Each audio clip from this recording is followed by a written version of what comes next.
He chose my best friend, but couldn't forget me in the shimmering, treacherous ballrooms of Victorian London. Happiness was not a matter of the heart, it was a matter of contracts. Meet Clara Whitmore.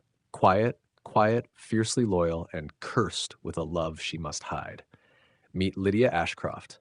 Dazzling, ambitious, and determined to win the season's greatest prize. And meet James Harrington, Viscount of Wexley, the brooding hero whose choice, a decision made in favor of duty over desire, will entangle all three in a devastating web of secrets. When a single glance can betray a lifetime of friendship and a society engagement threatens to destroy a soulmate connection, who pays the ultimate price? Get ready to step into an angsty, glittering world of high society and heart-wrenching betrayal. Hit that subscribe button now so you don't miss a single chapter of this emotional love triangle. Part 1, Chapter 1, A Glittering Arrival. The air inside Ashcroft Manor was thick with the scent of French perfume and anticipation, a perfect metaphor for the London season that had just burst into full glittering life. Clara Whitmore stood before the pier glass in her chamber, a quiet study in pearl gray silk, while her maid fastened the last of the pearl buttons at her cuff. She examined her reflection not with vanity, but with a detached sort of efficiency. She was pleasant enough to look upon, her features neatly ordered, her eyes a deep, thoughtful hazel, but she possessed none of the immediate blinding brilliance of her dearest friend. That distinction belonged solely to Lydia Ashcroft. "Clara, are you to dally all evening?" A voice like warm honey, edged with a familiar impatience, drifted in from the connecting dressing room. Lydia swept in, already a vision. She was draped in a scandalous emerald green gown that seemed to capture and magnify every candlelit gleam, her dark hair piled high and adorned with diamond clips. She was the very embodiment of the season's promise, vivacious, glamorous, and utterly adored. "I am ready now, Lydia," Clara replied, forcing a lightness into her tone that she didn't entirely feel. Lydia's critical gaze swept over Clara's modest ensemble. "You ought to wear more color, darling. Gray is so terribly earnest. Tonight is your debut at the Harrington Ball. We must make a spectacle of it, mustn't we? Two inseparable forces descending upon the ton." She paused, her smile softening into genuine affection. "But you are beautiful, my dear. The steady, quiet sort of beautiful that men only truly appreciate once they've been exhausted by the flighty ones." Clara managed a small, self-deprecating smile. She knew her role in their dynamic. She was the compassionate, intelligent foil to Lydia's star. She was the one who listened, who provided the unwavering anchor. Her flaw, as she knew well, was her too willingness to sacrifice her own happiness for others, a tendency she would be forced to test tonight. Her immediate goal was simple: support Lydia, maintain her family's dignity, and protect their friendship above all. Their carriage ride to Harrington House was a blur of nervous excitement on Lydia's part, chattering about gowns, rivals, and the thrilling prospect of a brilliant match. Clara listened, offering calm, steady responses. She cherished Lydia. Their bond was the strongest she knew, a shared history woven from childhood secrets and teenage dreams. She would never jeopardize it. The ballroom of Harrington House was a palace of light and sound. The air throbbed with the energy of hundreds of hopeful hearts, the rustle of silks, and the soaring strains of a waltz. The angsty Victorian atmosphere was intoxicating, a facade of flawless decorum hiding a feverish competition. They had been there barely 20 minutes when the object of considerable female attention made his entrance. James Harrington, Viscount of Wexley, was a man built for London society. Tall, broad-shouldered, mid-30s, and possessed of a brooding, wealthy air that suggested deep currents beneath a polished veneer. His reputation was impeccable, his political ambition well known. Clara watched him from across the vast, polished floor as he moved through the room, accepting polite nods and deferential greetings. There was a focused intensity to him, a subtle weariness that seemed at odds with the giddy lightness of the room. Then his gaze lifted. It cut through the layers of silk, lace, and meaningless conversation, seeking perhaps a reprieve. And his eyes, a deep, unsettling shade of blue, landed squarely on Clara. In that instant, everything else faded. It was not a bold, flirtatious look, but one of profound, quiet recognition, as if he had just found the one soul in the room capable of seeing past the title and the wealth. Clara felt a strange, immediate heat rise in her chest. She held his gaze for a moment that stretched an unspoken intimacy between them, a sudden and utterly forbidden yearning. Her breath hitched. She saw the flicker of interest, of genuine intrigue on his face. He made a subtle, almost imperceptible shift as if to move toward her.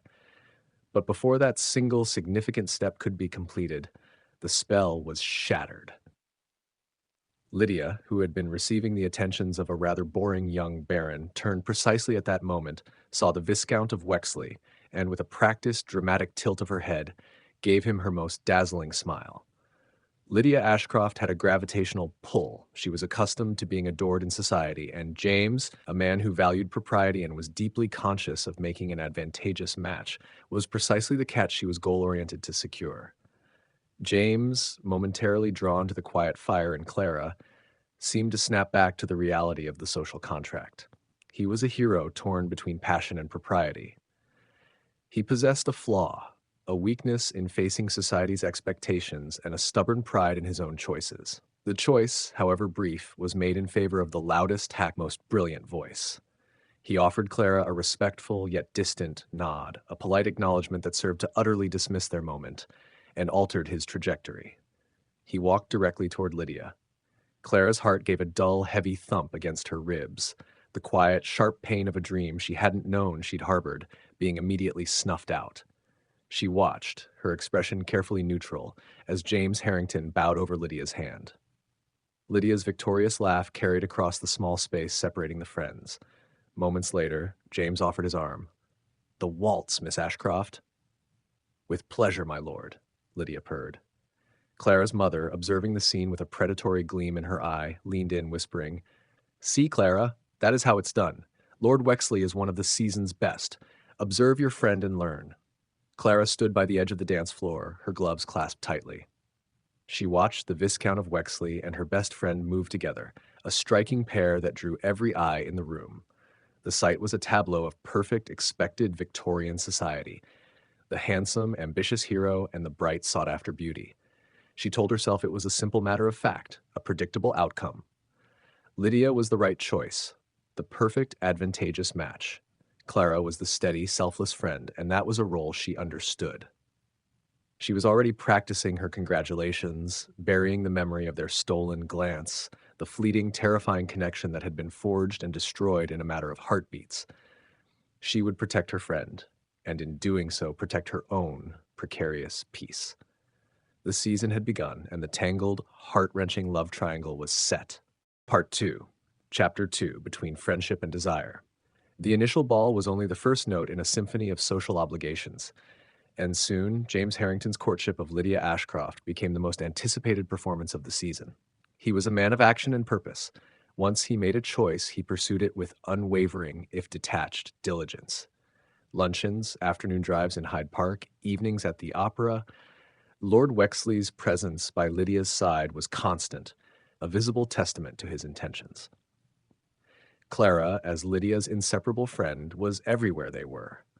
She sat opposite them in the carriage as they toured the season's flower show, listening to Lydia's bright, confident chatter about her future home, while James contributed measured, intelligent remarks about political reform. She was their silent third at the theater, their eyes drawn not to the stage, but to the shadowed box, where Clara was an unwilling, agonizing spectator to their developing connection. James began courting Lydia, though his stolen glances toward Clara lingered. These glances were the true agony. They were swift, discreet, and offered only when Lydia was distracted. A deep, burning look that questioned, perhaps even reproached, the distance between them. In these moments, Clara felt her careful composure threatened. The look was not one of flirtation, but of intense, unreleased longing, a communication that seemed to say, "I see you. I know I should be talking to you. I have made a mistake." Clara always looked away first. She would turn her attention to the scenery, to her needlepoint, or to her widowed mother, who was ever present, offering sharp little comments meant to spur Clara into her own search for a husband. "You must try to imitate your friend's energy, Clara," her mother commented one afternoon, watching Lydia preen as James settled a velvet shawl around her shoulders. "You catch a husband by being visible, not by being a wallflower." Clara merely tightened her grip on her embroidery thread. Her goal remained fixed, to protect her friendship and family honor, even at the cost of her heart. She would not permit herself to be visible to James Harrington in the way he seemed to wish. The evenings at Ashcroft Manor were the most difficult. After returning from a ball, exhausted and exhilarated, Lydia, oblivious, confides in Clara about James's attentions. Lying on Clara's bed, her emerald gown discarded for a silk dressing robe, Lydia would pour out the details of the night. "He is quite perfect, Clara. He spoke of my father's business acumen, and he seems sincerely interested in my ideas for the estate charity. And he held my hand for a moment too long when we danced the quadrille. Did you see?" "I saw, Lydia," Clara whispered, carefully folding the expensive gloves Lydia had tossed carelessly onto the floor. Lydia was thrilled at the prospect of securing him, viewing James as the ultimate prize to outshine the world. Her vanity was showing, yes, but her genuine excitement and love for the idea of James were also evident.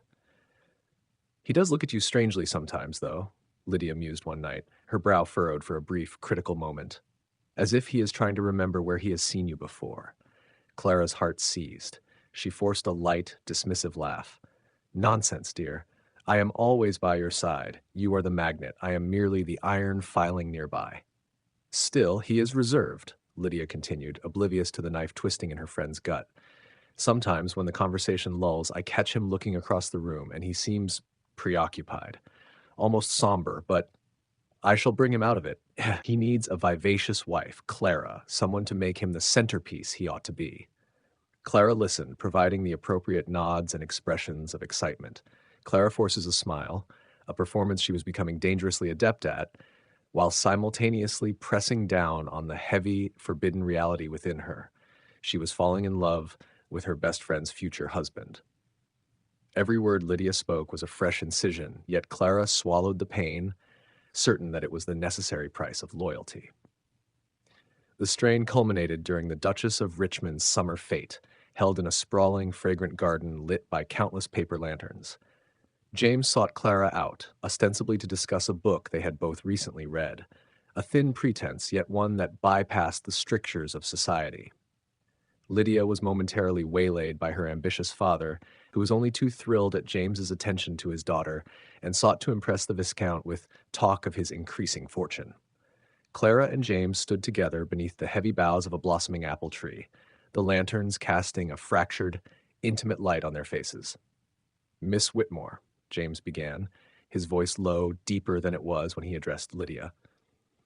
"You have been remarkably silent this season. Does London not suit you?" "London suits me well enough, Lord Wexley," Clara replied, keeping her voice carefully even. "I find I prefer to listen to the wit rather than attempt to create it." "And what do you hear when you listen?" he pressed, taking a step closer. His proximity was suffocating. He smelled of fine wool, cold air, and something uniquely his own, a faint masculine spice that stirred her senses. "I hear a great deal of nonsense and occasionally something true," Clara said, deliberately meeting his eyes this time. The weight of his stare was immense, a silent confession of the struggle raging within him. James's gaze burned with unspoken longing. His flaw, his weakness in facing society's expectations, was written plainly in the tension around his mouth. He wanted to speak, to confess the truth of their initial connection, but the words were trapped by his duty to his title and his family's expectations, which Lydia represented so perfectly. "And do you not wish to speak the truth yourself, Miss Whitmore?" he asked, his voice now barely a whisper, a genuine plea. It was an open invitation, a challenge to abandon her caution and confirm the electric connection they shared. A single honest word from her, a break in her composure, and everything would be jeopardized, her friendship, her honor, and the secure future James was offering Lydia. "The truest thing I know, Lord Wexley," Clara said, her heart hammering a frantic rhythm against her ribs, "is that my dearest friend is quite enamored with you, and as her friend, I am bound to wish her happiness, without reservation." She forced a small, resolute smile, extinguishing the flicker of hope in his eyes with her own deliberate sacrifice. She had stated her position. She had drawn the line. She had chosen loyalty over love, duty over desire. James's jaw tightened, the longing in his eyes abruptly masked by a return to his habitual brooding detachment. He took a small step back, the tension between them now a solid, heavy thing. "Of course," he murmured, his voice now formal and cool. Miss Ashcroft is a very fortunate woman and a charming one. I shall endeavor to make her happy. He offered a curt bow and turned, heading back toward the dazzling light of the main terrace, where Lydia waited, radiating brilliance and confidence. Clara remained beneath the shadow of the apple tree, inhaling the sweet, cloying scent of blossoms, utterly alone with the silent, self-inflicted wound to her own heart. Part 3, Chapter 3, The Choice That Broke Us. The inevitable happened on a crisp Tuesday morning in July. The season was reaching its crescendo, and the pressure on Harrington, Viscount of Wexley, had become insurmountable. His family had made their preferences clear. Lydia Ashcroft represented an impeccable alliance of wealth, rising political influence via her father, and undeniable social stature. She was the logical, advantageous choice. His loyalty and sense of duty ultimately overpowered the confusing, inconvenient passion he felt for the quieter Miss Whitmore. The news arrived not through society gossip, but through Lydia herself, who burst into Clara's drawing room, her cheeks flushed with triumph and tears of pure, blissful relief. "Clara, oh my dearest Clara, he has done it!" Lydia thrust a letter bearing the Wexley crest into Clara's hands. James proposes to Lydia, bowing to duty and family pressure. The note was formal, proper, and contained the necessary request for Miss Ashcroft's hand in marriage. Clara read the stiff, elegant script. She saw the name James Harrington signed with a flourish that looked decisive, final, and utterly damning. Clara's heart shatters in silence. The sensation was physical, a dull, implosive pain in her chest that stole the very air from her lungs. She had expected it, prepared for it, yet the reality was a brutal shock. This was the end of the impossible, the death of the unspoken hope she had fought so hard to deny. She swallowed, the betrayal of her own heart a bitter taste.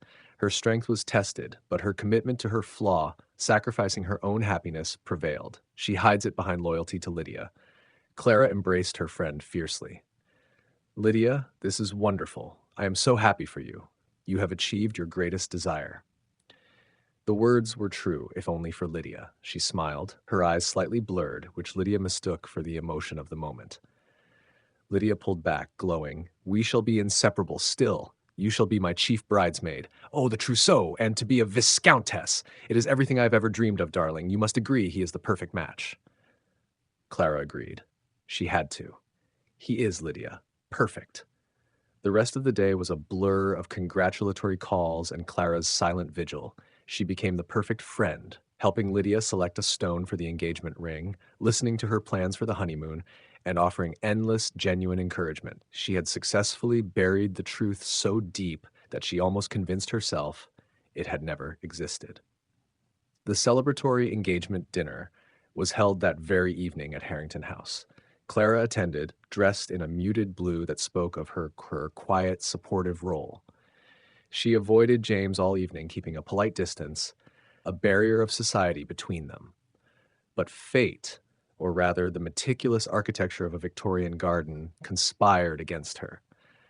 Seeking a moment of air and reprieve from the overwhelming happiness and the sharp-edged society gossips who were already dissecting the details of the match, Clara slipped out of the main drawing room and wandered onto the grounds.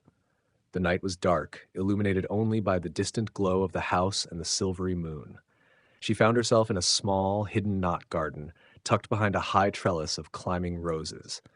The air was cool and thick with the scent of night-blooming jasmine. A shadow detached itself from the wall. It was James.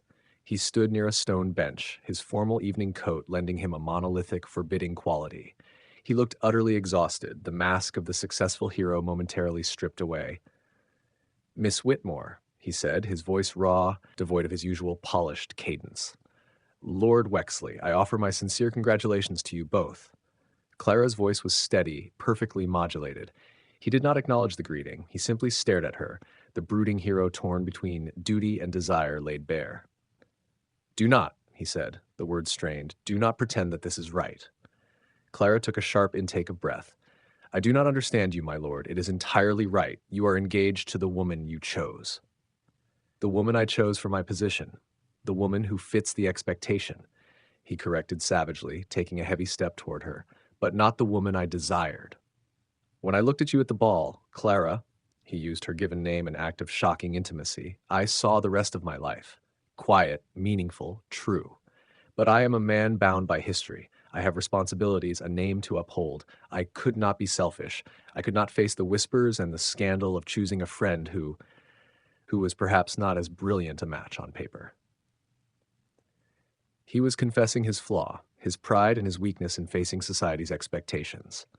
You were always the true heart of it, Clara, and I chose the ambition instead. I am a coward.